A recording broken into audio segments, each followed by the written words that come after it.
So, today's topic will be on Applanation Tonometry. So, you would have dealt in the previous classes about tonometers. Tonometers are broadly classified into indentation tonometry and Applanation tonometry. As you dealt in the previous class, indentation tonometry, the prototype is Sheards. This is what we used most commonly in our department. It, as you saw in the previous class, it displaces a large volume of fluid, approximately 30 microliter, and indentation is greatly influenced by scleral rigidity, and it is fully mechanical instrument, but it is relatively cheap, and it does not require any other instrument to work. Also, Sheards is very small, light and portable, and it does not require fluorescein or a cobalt blue filter, and it can be effectively sterilized, but still it can transmit infection from one eye to other. Now moving on to our topic proper, applanation tonometers. What is the word meaning of applanation? Applanation means to flatten. So we use to this technique to flatten the cornea and thereby measuring IOP. Applanation tonometers can be divided into contact tonometers and non-contact tonometers. Non-contact means there is no touching with the cornea. We use a puff of air to applanate the cornea and thereby detecting IOP. Example for a non-contact tonometer includes pulse air tonometer. And now moving on to contact tonometers. Contact tonometers can be classified into constant area variable force or a constant force variable area tonometers. We'll discuss this after seeing the principle of applanation. The principle of applanation tonometry, the first concept was introduced by Goldman in 1954. It is known as invert Fick's law. So what we have to determine is the IOP. So the pressure inside an ideal sphere is equal to the force necessary to flatten its surface divided by the area of flattening. So in order to determine the intraocular pressure, that is the pressure inside an ideal sphere, either a fixed force should be used or fixed area should be used. This is how we are classifying the contact applanation tonometers. That is why the classification is divided as either a constant area or a constant force tonometer. Now seeing the examples, constant area variable force tonometers includes our Goldman applanation tonometer, which is the gold standard tonometer. It includes Perkins and also Tonopen. Constant force variable area tonometer include Meklikov tonometer. Now, how does the cornea differs from being an ideal sphere? An ideal sphere is dry, thin-walled and flexible. But however, our cornea is not an ideal sphere. Our cornea is aspherical, it is not dry, it is wet, and it is not that flexible. So, there are two extra forces acting on the cornea. What is that? One is the surface tension of the tear meniscus. It is an attracting force. It is an attracting force which tends to pull the tonometer towards the cornea. And another force acts against our tonometer, that is the corneal rigidity. It resists flattening. Now we use a modified invert Fick's law to give the principle of applanation tonometers. The earlier formula was F equal to PA. That is derived from this formula, P equal to F by A, which means F equal to P into A. So what are the forces? This force is the force of the tonometer or the examiner to flatten the surface of the cornea. In addition to this force, the capillary suction of the cornea assists this force. So it becomes F plus T. And this PA, what is a force acting in addition to this force? That is the corneal rigidity. So the modified invert Fick's law is F plus T equal to PA plus C. So the P, in order to determine the IOP, the formula will be F plus T minus C by the area of flattening, which means the IOP can be determined by the formula, which is equal to the force required to flatten by the tonometer plus the capillary suction or the capillary surface tension T minus the corneal rigidity divided by the area of flattening. After doing a multiple of studies, we found that when this area is equal to 7.35 millimeter square, or when the diameter of the cornea applanated is 3.06 millimeter, the surface tension of the cornea balances the corneal rigidity. So this is the principle what we use in Goldman's Applanation Tonometry. And the advantage compared to Chiod's is that it displaces only 0.5 microliter of aqueous humor, which raises IOP by only a minute of 3%. Because the volume displaced is so small, ocular rigidity or the stretchability of the globe has little effect on the pressure readings. Now coming to parts of Applanation tonometer. This is the connected to the slit lamp. This is the biprism or the measuring prism which is used to measure IOP. This is the feeder arm, and this is the control weight insert in which we insert the Goldman's calibration rod for calibration of the Goldman's Applanation tonometer. This is the tonometer housing, and this is the adjusting knob. It is a calibrated dial which has readings. This is the biprism. This is a side view of the probe, and the probe carrier degrees are from 0 to 180 degree. This is the end of the probe as seen by the doctor. Now moving on to the procedure. The patient, what is the pre-procedure preparation of the patient? The patient is asked not to drink alcoholic beverages or large amount of fluids, as alcohol will lower the IOP, and drinking more fluid before 2 hours, within 2 hours of the test may raise the IOP. Before doing any procedure, get an informed consent of the patient. The patient should be explained about the procedure and is reassured that the measurement is not painful. He or she is asked to relax, maintain position and hold the eyes wide open and breathe normally. Now the procedure.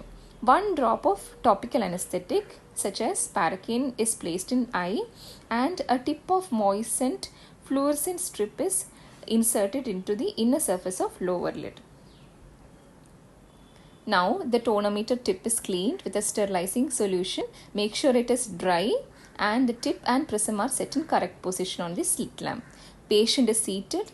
Position at the slit lamp with forehead firmly seated against headrest of the slit lamp.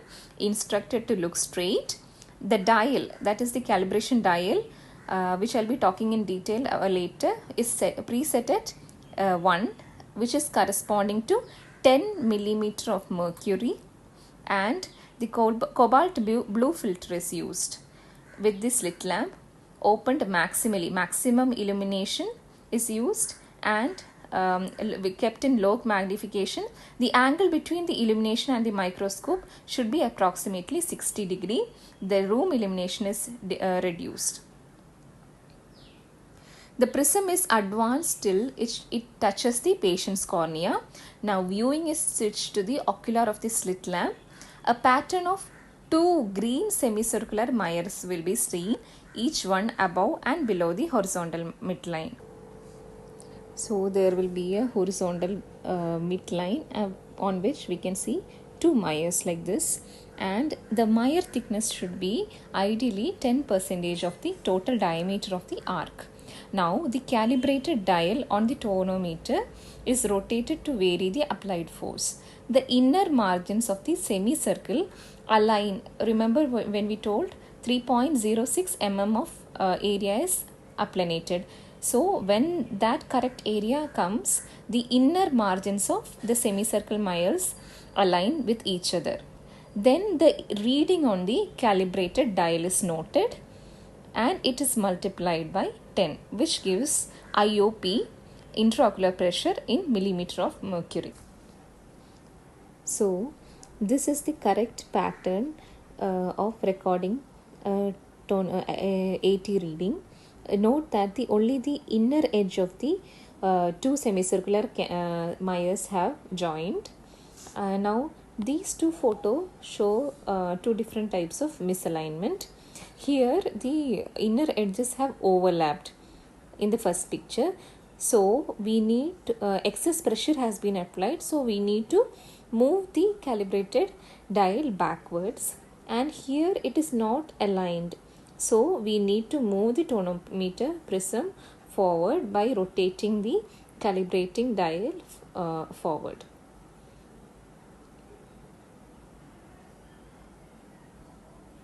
So now we look at a small outline of the potential sources of error. What can lead to falsely low IOP? Too little fluorescein, thin cornea, corneal edema. With the rule, astigmatism will produce 1 millimeter mercury change per 4 diopter of astigmatism. Prolonged contact and repeated tonometry due to the massage effect will cause falsely low IOP. Whereas a falsely high IOP can be expected when there is too much of fluorescein stain, a thick cornea, a steep cornea. Against the rule astigmatism, 1 millimeter of mercury per 3 diopter of change, wider meniscus, widening of the lid fissure excessively, or elevating the eye more than 15 degree. Now in a bit detail of the sources of error. When there is an inappropriate fluorescein staining pattern, what can we expect? When there is an excessive stain, it leads to the formation of thick Myers. So there is an overestimation of IOP, whereas in insufficient stain, there are thin Myers formed and there is an underestimation. An undue pressure on the globe, like from examiner's finger or eyelid squeezing, or restricted extraocular muscles such as in thyroid ophthalmopathy, may give a anomalously high IOP reading. Now coming to central corneal thickness, how does it affect IOP? In thinner corneas, we need lesser force to applanate, so there is an underestimation of IOP. In thicker corneas, we need more force to flatten the cornea, thereby we overestimate the IOP. So Goldman Applanation Tonometry, the principle, or it was designed to give accurate readings when the central corneal thickness is 550 micrometer. Any deviation from this thickness yields a change in readings of 0.7 millimeter of mercury per 10 micrometer of change in thickness. And also, what are the other causes leading to errors in the reading of IOP? Corneal edema leads to artificial lowering of IOP. Astigmatism we already saw in the table. Incorrect calibration of the Goldman's Applanation Tonometer, which will be dealt later. A wide pulse pressure and repeated readings over a period of time. This repeated readings, as I said earlier, leads to a slight fall in IOP due to massaging effect on the eye. Now, what are the advantages and disadvantages of Goldman's Applanation Tonometry? Advantages are, it is very accurate, it is the gold standard tonometer. There is no indentation, so not much force is applied. As we saw earlier, very minute amount of fluid is displaced, so it does not get affected by corneal scleral rigidity, and readings are directly obtained from knob. What are the disadvantages? It needs a slit lamp, so it is heavy, it is not portable like that of Shiots. It needs a dark illuminated room or dimly lit room. It needs staining and cobalt blue illumination, and there is transmission of infections due to contact procedures. Now, if there is any error in the Goldman's Applanation Tonometer, how to correct it? It is known as calibration. Calibration should be done at least once in a month for GAT. If the tonometer is not within 0.1 gram or 1 millimeter of mercury of correct calibration, the instrument should be repaired. However, calibration error of up to 2.5 millimeter of mercury may be still tolerated clinically. This picture shows the Goldman's Applanation Tonometer calibration rod, which can be attached to the tonometer housing, which was shown earlier in the picture. So it has three readings. The middle one corresponds to the 0, and the immediate right and left gives the readings of 2, and extreme ones correspond to 6. These readings can be calibrated with corresponding readings and the calibration dial of the tonometer. This is the calibration dial. Each small line corresponds to a value of 0.2. So after 0 it is 0.2, then 0.4, 0.6, 0.8, then 1. These readings when multiplied with 10 gives our IOP in millimeter of mercury. Now we check the calibration of the tonometer at 3 positions: 0, 2 and 6. The procedure for the Goldman's Applanation Tonometry and calibration in detail will be shown in a video given in the last of this PPT. Now, how to sterilize the Goldman's Applanation Tonometer?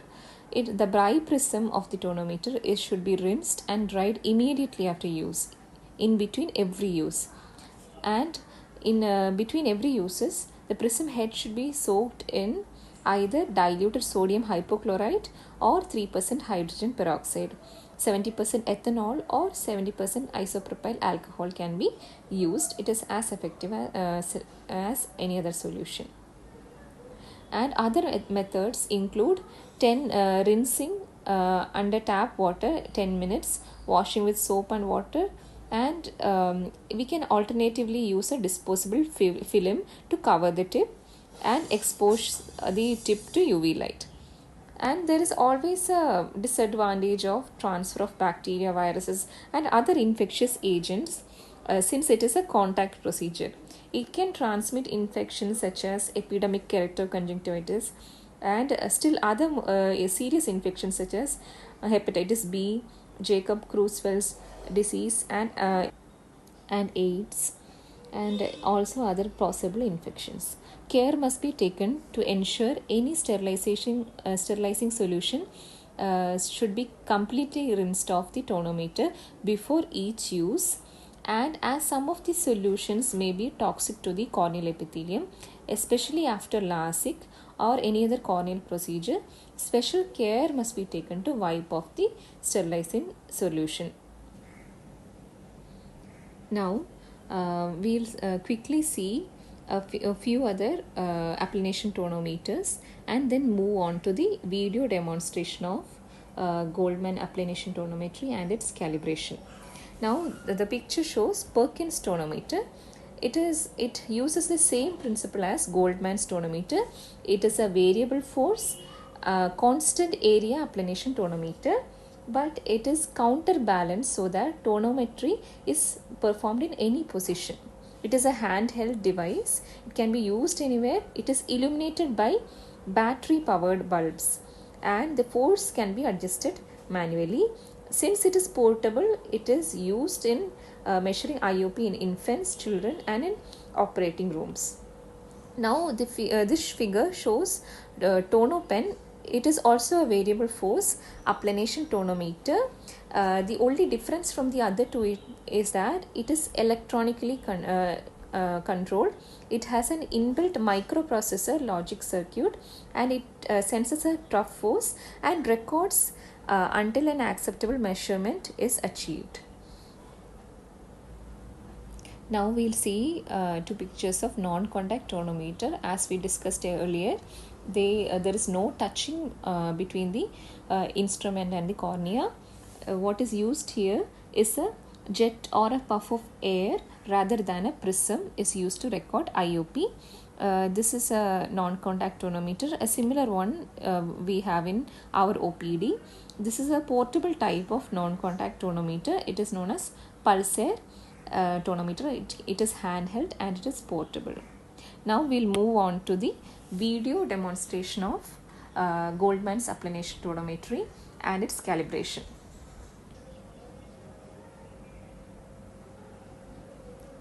So this is the procedure of Goldman's Applanation Tonometry.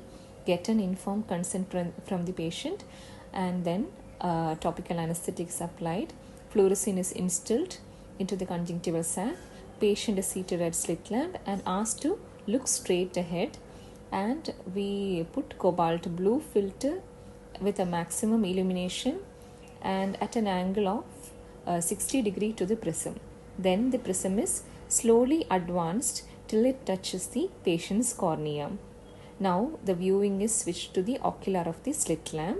The dial, which was preset at 1, that is 10 millimeter of mercury, is adjusted so that the two horizontal Myers, what we get, the inner edges of the horizontal Myers coincide. Now it has coincided. This reading in the calibration dial is noted, calibrated dial is noted, and then it is multiplied by 10 to give the IOP value in millimeter of mercury. Now what you see is the calibration rod of the Goldman's Applanation Tonometry, used if there is any error in the tonometer. The rod has 3 parts. The rod has 3 readings at 0, 2 and 6. 0 corresponding to 0, 20 and 60 millimeter of mercury. It is then attached to the tonometer housing of the Goldman's Applanation Tonometer. The calibration is done at all these 3 points, 0, 2 and 6. Now it is done at 0. Both the rod and the calibrated dial is kept at 0.